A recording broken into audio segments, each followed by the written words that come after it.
Boston in the postseason. According to ESPN's BPI, the Celtics have an 86% chance to win their 18th title, knocking off the Warriors. Meanwhile, the public has been all about the Warriors. The odds makers at Caesars Sportsbook have the Warriors as the minus 145 favorite to win their fourth title in 8 seasons. Who does the NBA Countdown crew side with? Greeny has much more. Take it away, Mike. Yes, I do, with this crew of gentlemen here as we're getting set to count it down to Game 1 tonight. And so you just saw it. It's a fascinating comparison there.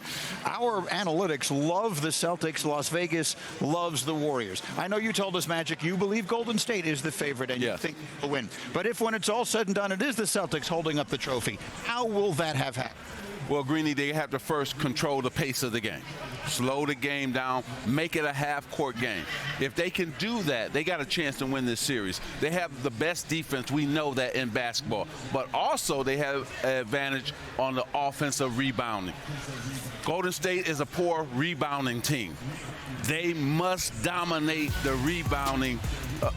What you looking at me for like that? The Celtics are the best in this series. They're the best rebounding team in this series.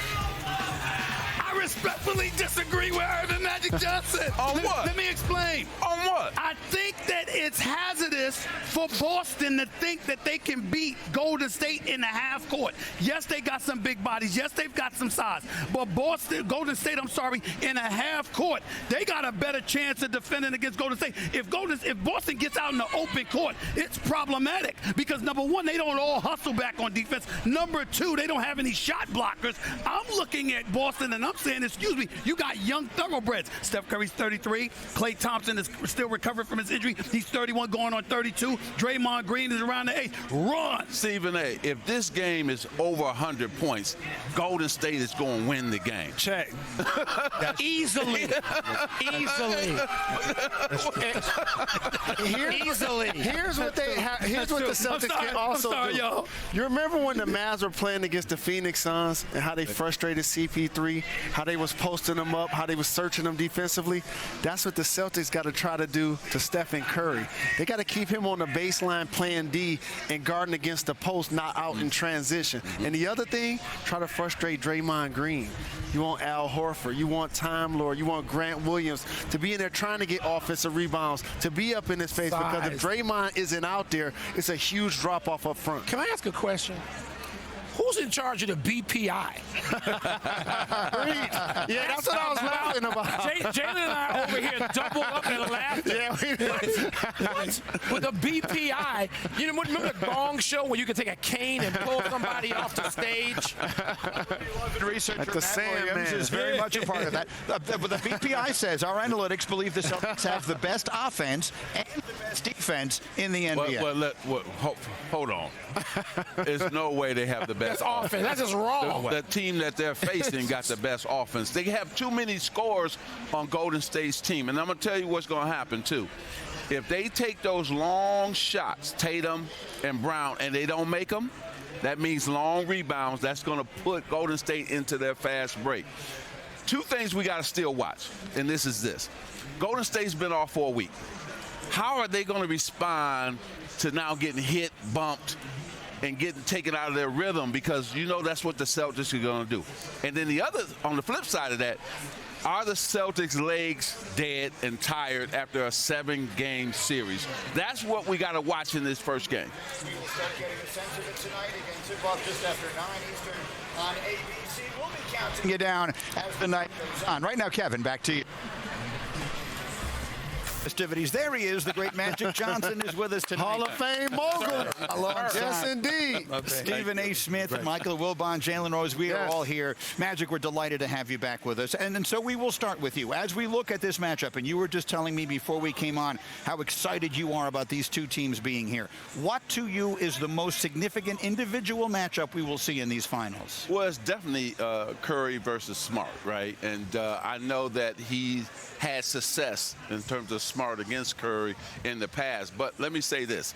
He hasn't done it yet in the NBA Finals. And it's a different animal when you think about the finals, because don't think that Steph Curry is not conscious of him playing good defense against him, right? So he's been probably studying everything that this young man Smart has done against him so he can prepare for game one.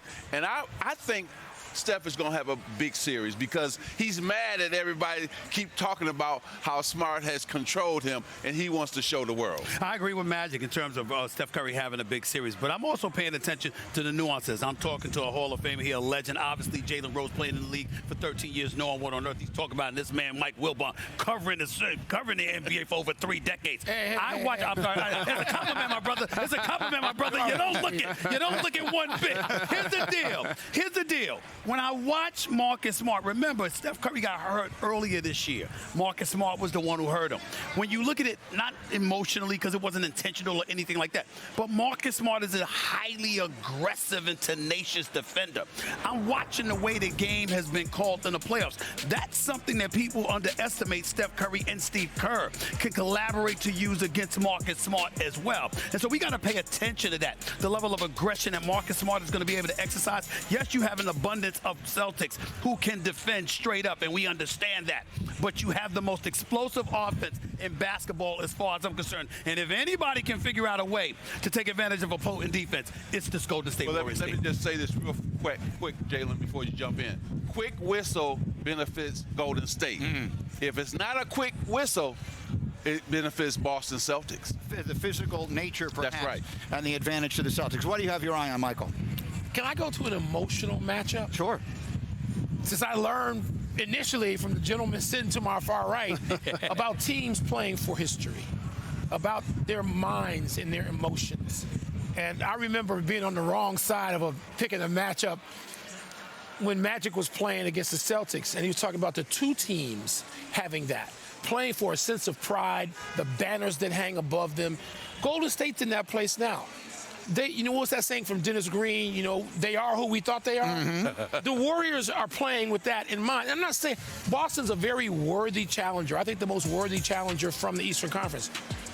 But Golden State missed those 2 years, which was beyond their control with the injuries.